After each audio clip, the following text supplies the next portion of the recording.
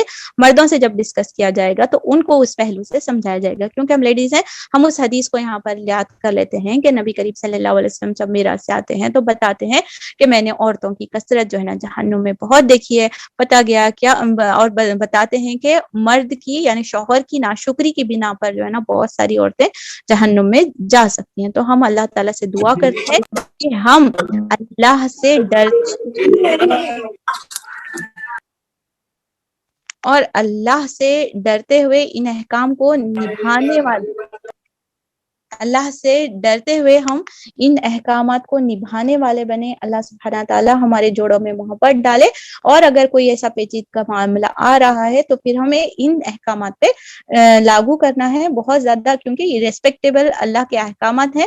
نہ ہم کو اس کو مذاق اڑانا ہے, نہ اس کا کرٹیسائز کرنا ہے, بٹ کہ ایز اٹ از جیسے اللہ سبحانہ تعالیٰ نے ہمیں بتائی ہے اس کے اوپر ہم کو ان حالات میں رویہ اختیار کرنا ہے. پھر ایک سیکنڈ ٹاپک آتا ہے آج کے, اگر اسپیشلی کاؤنسلنگ کے بہت سارے کیسز آتے ہیں, 4 to 5 کیسز جو رجوع ہوئے ہیں at least with in short period of time like 6 months یا 3 months میں شاید. تو میاں بیوی کے یہ رشتے ہوتے ہیں کہ میاں دوسری جگہ مائل ہونا یا پھر جو غلط عادتوں میں پڑ جانا, اس میں ایز اے وائف یا ایز اے وومن ہم اپنے آپ کو کرٹیسائز بھی نہیں کرنا ہے یا پھر اس طریقے سے اپنے آپ کو کمتر بھی نہیں سمجھنا ہے, لیکن اس چیزوں کا وہ جو شروع میں جو میاں بیوی کے جو حقوق ہوتے ہیں اس کو اس طریقے سے لے کر چلنا ہے, اتنا انڈرسٹینڈنگ کرنا ہے. اور بہت زیادہ اسی لیے بتایا جاتا ہے بچیوں کو تیار ہو یا پھر اس طریقے سے, اور تمام حقوق کو ادا کرتے ہوئے دعا کرتے ہوئے اس رشتوں کو, اور معیار جو رہنا چاہیے وہ تقوی کی بنا پر ہی رکھا جائے. اور سلیکشن آف اسپاؤس کے ٹائم پہ بھی بہت زیادہ ہم چیز کو نظر انداز کر دیتے ہیں, اور بعد میں اس کا نتیجہ اور جو افیئرس کی شادیاں ہوتی ہیں اس میں بھی نظر آتا ہے, کیونکہ اس کی عادت بن چکی ہوتی ہے. تو بہت ساری چیزیں جو ہے نا شادی کے پہلے ماں باپ اور تمام چیزیں اس چیز کا خیال رکھنے سے ہم آگے کے کانسیکوینسز کو پہلے جب بتایا جاتا ہے کہ نہیں اس طریقے سے نہیں ہے, یہ جائز نہیں ہے, وہ جائز نہیں, ایک چھوٹی سوچ دکھتی, لیکن ان فیوچر جب اس کے کانسیکوینسز نظر آتے ہیں پھر ہم اس میں سفر ہونا. بہرحال اللہ تعالیٰ پھر آیت کے سمرائز کرتے ہیں کہ تمام چیزوں کا مالک تو اللہ سبحانہ تعالیٰ کی طرف ہے, اور وہی is the owner of everything. سبحان اللہ. جو بھی جس کا حق نہیں ادا کرے اسے اللہ سے ڈرنا چاہیے, کیونکہ تمام چیزوں کو پلٹ کر رب العزت کے سامنے حاضر ہونا ہے. آسمان میں جتنے بھی چیزیں ہیں, آسمان میں کیا کیا ہے, سننے میں پڑھنے میں ایک چیز نظر آ رہی, بٹ آسمان میں ہے کیا اگر ہم دیکھیں تو ایک پورا جہانوں کے جہان ہے. کئی اسپیس کے, یعنی سولار سسٹم آپ لے لیجئے, یا پھر ایسی کئی چیزیں آسمانوں میں پوشت ہیں. صرف زمین بولے تو ایک سنگولر نہیں ہے, زمین کے اندر کے, زمین کے باہر کے, metals, minerals, mines, lot of چیزیں اندر ہڈن ہے. تو میرا رب اتنا بڑا ہے تو مجھے اس سے ڈرتے ہوئے اس کے احکامات کو ماننا چاہیے. اللہ تعالیٰ ارشاد فرماتے ہیں ان سب چیزوں کا جو آسمانوں میں ہے اور زمینوں میں ہے اور کارسازی کے لیے بس وہی کافی ہے. اگر وہ چاہے تو تم کو ہٹا کر تمہاری جگہ دوسروں کو لے آئے, اور اس کی پوری قدرت رکھتا ہے. جو شخص محض ثواب دنیا کا طالب ہو اسے معلوم ہونا چاہیے کہ اللہ کے پاس ثواب دنیا بھی ہے اور ثواب آخرت بھی, اور اللہ بصیر اور اللہ سمیع اور بصیر ہے. سبحان اللہ. آگے اللہ تعالیٰ ارشاد فرماتے ہیں, یہاں سے دیکھیے آیت نمبر 35 سے ہمارا نیا خطاب شروع ہو رہا ہے. یہاں پر اگر آپ یہاں سے دیکھیں گے تو 135 to 152 زیادہ تر جو ہے نا منافقت کا بات ہوئی ہے, اور نفاق سے بچ کر عدل اور قسط کام کرنے کا بھی ان آیتوں میں بتایا گیا ہے. یعنی کہ مومنوں کو نفاق کی خصوصیت بتائی گئی ہے اور اسلام کے انصاف کے علمبردار بننے کا حکم دیا گیا ہے. Starting from 135 to 152. Let us see اللہ سبحانہ تعالیٰ ہمیں کیا حکم دیتے ہیں, کن چیزوں سے بچنا چاہتے ہیں, اور کن رویوں کو اللہ تعالیٰ ہمارے سامنے کھول کر بتا رہے ہیں. اللہ تعالیٰ ارشاد فرماتے ہیں, اے لوگوں جو ایمان لائے ہو, انصاف کے ساتھ اور انصاف کے علم بردار اور خدا واسطے کے گواہ بنو, اگرچہ تمہارے انصاف اور تمہاری گواہی کے ضد خود تمہاری اپنی ذات پر یا تمہارے والدین اور رشتہ داروں پر ہی کیوں نہ پڑتی ہو. فریق معاملہ خواہ مالدار ہو یا غریب ہو, اللہ تم سے زیادہ ان کا خیر خواہ ہے. لہٰذا اپنی خواہش نفس کی پیروی میں عدل سے باز نہ رہو. اگر تم نے لگی لپٹی بات کہی یا سچائی سے پہلو بچایا تو جان رکھو کہ جو کچھ تم کرتے ہو اللہ کو اس کی خبر ہے. اب یہاں پر جو چیز ڈسکس کی گئی ہے، ایک کیریکٹر ہم ڈوز میں ڈالیں گے کہ اللہ سبحانہ تعالیٰ مومنوں کو ایک رویہ سکھا رہے ہیں ایز اے مومن. میں جب اپنے آپ کو مومن کہوں گی، واقعہ اور نزول کو ہم یہاں پر ڈسکس نہیں کر سکتے کیونکہ اتنا زیادہ وقت نہیں ہے. ہم صرف اس میں عمل سے پہلو کہ اللہ تعالیٰ مجھے کیا سکھا رہا ہے عنایت میں. اللہ تعالیٰ، میں نے جیسے بتایا کہ منافقوں کا یہاں پر ڈسکس شروع ہو رہا ہے، تو ہم کو اس میں سے ڈوز اینڈ ڈونٹس نکالنا رہتا. تو ڈوز میں کیا ہے؟ اللہ تعالیٰ وین آئی سے آئی ایم اے مسلم، تو میرے کو کیا ہونا چاہیے؟ مجھے کیا ہونا ہے؟ اسلام کے انصاف کے علمبردار بننا ہے کہ کہیں بھی میں ہوں تو مجھے انصاف کا ساتھ دینا ہے، کہ حق کا ساتھ دینے والے بننا ہے، کہ اپنا پروفٹ دکھ رہا تو حق کا ساتھ دے رہے، نہیں پروفٹ دکھ رہا ہم خاموش بیٹھ رہے. تو ویسے خاموش انسان جس کو حق کو دیکھتے ہوئے خاموش رہے، اسے بولتے ہیں گونگے شیطان. ہم کو ویسا بننے سے اللہ تعالیٰ بچائے. اور خدا واسطے کے گواہ بنو. اگر آپ کسی کی چیز کے گھروں میں، اب ہم تو لیڈیز ہیں، زیادہ ہمارا واسطہ باہر نہیں ہوتا، لیکن گھروں میں کسی چیز کی شہادت دی جاتی ہے، کسی چیز کے جو ہے نا غلط الزامات لگائے جاتے ہیں، بچیوں کے اوپر ہو گیا، بچوں کے اوپر ہو گیا، ہم کئی کچھ ہے نا بھی بیچ میں، یا اس طریقے سے بھووں کے پر الزام تراشی ہو رہی ہے، یا اس طریقے کے کسی بھی چیز میں ارے میرا معاملہ نہیں ہے، میں اس سے دور رہتا ہوں، تو نہیں. آپ مسلم ہونے کے ناطے سے آپ کو جو ہے نا، اگر آپ کو پتا ہے اور آپ شہادت دینے کے لائق ہیں اور آپ اس کے گواہ ہیں، تو آپ کو اس کے لیے گواہ دینا پڑے گا. اگرچہ انصاف اور تمہاری گواہی کے ضد خود تمہاری اپنی ذات یا تمہارے اپنے والدین اور رشتہ داروں پر ہی کیوں نہ پڑتی ہو. ہم دیکھتے ہیں ہمارے بچے کس کو تو مار رہے سو دیکھتے ہیں، بٹ کیا بولتے ہیں؟ ارے جانے دو نا بھائی، چھوٹا ہے، یا پھر اس طریقے سے ہم اس کا سائڈ دینے لگتے ہیں. تو ایٹ لیسٹ ہم ان چھوٹے لیول پر بھی ہم اگر حق کام کرنا سیکھ گئے تو ہم اپنے بچوں کو ٹیچنگز دیتے ہیں کہ وہ بڑے ہو کر بڑے معاملات میں جب وہ پڑھیں گے تو وہ اس چیز پر بھی حق میں قائم ہونے. کئی کانسیپٹ جو ہے نا کمپنیز میں سے یہ کانفلکٹس پیدا ہو جاتے ہیں، باہر بزنس میں سے کانفلکٹ پیدا ہو جاتے ہیں، دیکھ کر سمجھ کر ڈیلنگ. چٹی نے دیا ہم دیکھ لیتے، ریسیپٹ نے ملی دیکھ لیتے، نظر انداز کرتے. میں کہ کو معاملے میں پڑھوں، you have to speak at that moment, کیونکہ ایک حقدار کا حق مارے جانا بھی جو ہے نا ظلم ہو جاتا. تو اس وقت مجھے اور آپ کو اس چیز کی گواہی دینا ضروری ہو جاتا ہے.